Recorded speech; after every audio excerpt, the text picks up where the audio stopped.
All right, still, of course, the Arise Exchange here on Arise News. Namibia is looking to best practices for small and medium enterprises in the energy sector as the country looks to become a major hydrocarbon producer. But there are concerns around financing, skills, competencies, and other challenges that local companies face in that particular industry. That's the hydrocarbon industry. So that was the focus of a panel anchored by Arise business correspondent Bosune Mofe at this week's African Energy Week Summit. Let me ask Ejike from Modena Invest Africa about, based on your experience, give us about a minute or so, or less than that, about what you're doing on the ground in Africa, how you're intervening in the SME sector, Nigeria, South Africa, and within the sub-Saharan region.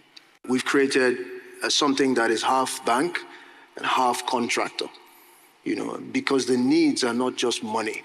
There are also skills and capacity, and we've been very fortunate to stumble, on this approach. And it came because of necessity, just not being able to deploy capital properly. I've come out of banking myself, so I understand the limitations that exist. And that's really what we do at Monida, and we're very proud of the growth. Recently, we've grown from the Nigerian operations into Namibia. And through a merger we had with, a very successful asset manager there. And we feel that that's the more effective approach to financing African SMEs. If you look at that experience from the NCDMA, Nigerian Content Development point of view, how are you using the institution of which you are part of to support SMEs within the local content value chain? We've partnered with Bank of Industry, like you said. We started with about $300 million that we gave them, and that facility has moved a lot of SMEs up into higher levels. But what we found was that at the lowest part of the value chain, we haven't been able to penetrate. That's where we have issues like the community finance side. So what we found, our experience is that the market, when you bring out the product, the market tells you what it wants. So when we brought out the $300 million facility, the guys came mostly for refinancing, loan refinancing, because the rates are high and we're giving single digits. So a majority of our applicants came for loan refinancing, and because a bank guarantees the security that BOI requires, you found that the banks too were happy it was a win-win for them. In terms of the local content, it's one thing for governments to say, well, it took long in Nigeria, they only put up the law. And I'm not so sure whether it is the case that this can only happen if you got a law. I don't want to go to say, look, it's only happening because there's a law. I mean, I understand this is a business, like other businesses, but the law can help you do that. But I don't want us to think it's really the law. It's probably just the way we think, the way we look, the outlook and how we want to develop that. The law is simply really to support that. I can foresee a situation where a country like Namibia, we might have this nice law which is there. That does not in itself say we are going to have a local content that is going to be thriving. Mm-hmm. So that is really just a support mechanism to have, but I mean, there's probably something more. And that something more for me, I always think it's about the entrepreneurial spirit within the country. How is it being cultivated? How serious are also the entrepreneurs that you have gotten? Of course, they might need support to be able to get through the ROC, who need to give their support, and you might have them to encourage the ROC to give their support. But I don't want people to think things aren't happening simply because the government does not have a local content policy or local content law, but also maybe our local entrepreneurs. Are you up to what the challenge? Are you up to what is required? And that's probably the conversation we need to have, and not to say we can't do this because there's no law. Our intervention, first starting with our merger with Inno Harith Capital, creating a Monida Inno Capital, which is a local Namibian asset manager with boots on the ground. We started doing trainings immediately, essentially bringing up the capacity of some of these players. We performed a filter program. We chose about 25 out of 73 Namibian SMEs. And these were chosen from things like track record, years of experience, diversity of the board, technical capacity of the CEO and the leadership, and the willingness for them to grow long term. Because we recognize that it's really about picking long-term winners, not just people that can do one contract, but people with capacity to go on and build. So that's how far we've gone.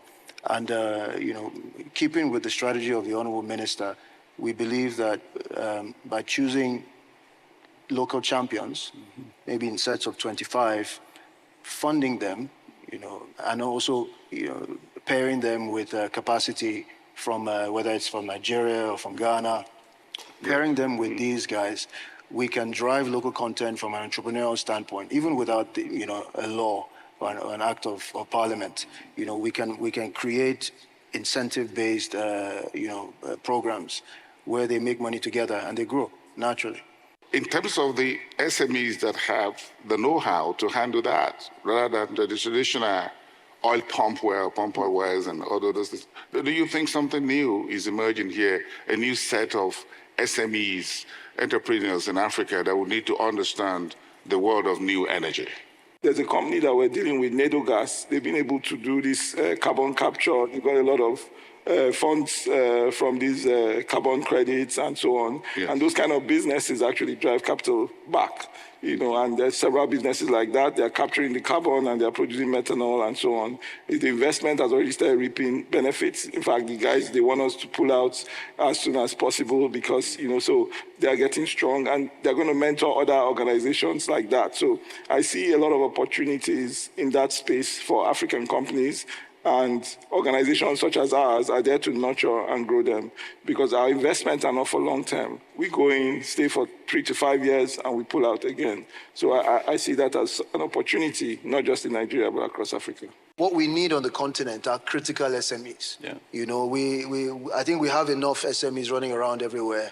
We need the ones that will transform our continent.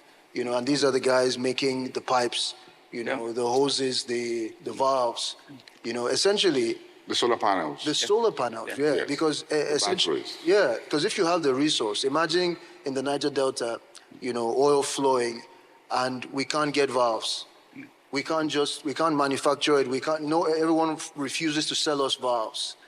Then you just have oil everywhere, and that's how essential that little component of a valve is, So as a matter of, continental security, strategic, positioning, we must support these types of SME. Well, for one thing, Namibia, of course, we are really a new kid on the block, so to say. We would want to think that our local content policy or local content as it is only going to be effective if we find partners that have done this before. People who have got the skills, or sometimes even the capital. And those are the people whom we would like to partner up with our local entrepreneurs. We see people coming to Namibia to say, we want to do this, we've done this before. And I always say, yes, it's good for you to come in here, but make sure at least that you do find a local entrepreneurs who will be then the person who will then also be teaming up with you to make sure that our local content is going to work. And then countries like Nigeria and Angola, Equatorial Guinea, and wherever, African continent where these things have happened. We've been to Nigeria, I've been to Angola, and I'm actually quite encouraged that we do have local businesses there who have done it. And those are the people who we want to encourage them to come and team up with our entrepreneurs in the country to make sure that our local content is going to be effective, because at least there are people who can tell us, don't do this, this is how we done it, and that's the strategy we would like to follow. Moneda has just launched a fund. It's a $500 million fund in 2 tranches of $250 million each. At the same time, we've done it in collaboration with our partners in Namibia. There's a Namibian dollar tranche and there's a US dollar tranche. The idea is that we need firepower. And we're on road shows speaking to pension funds in Africa. We're also speaking with foreign partners. We know that, to solve capital requirements on the continent, you have to speak to Africans first, because you cannot expect, foreign investors to have the same alignment of priorities as yourself, and we must mobilize, African capital. We can't keep our pension funds stuck in stock markets and treasury bills. Treasury bills. When we don't, have roads, we don't have valves, we don't have pipes, and we can't create connectivity in our markets.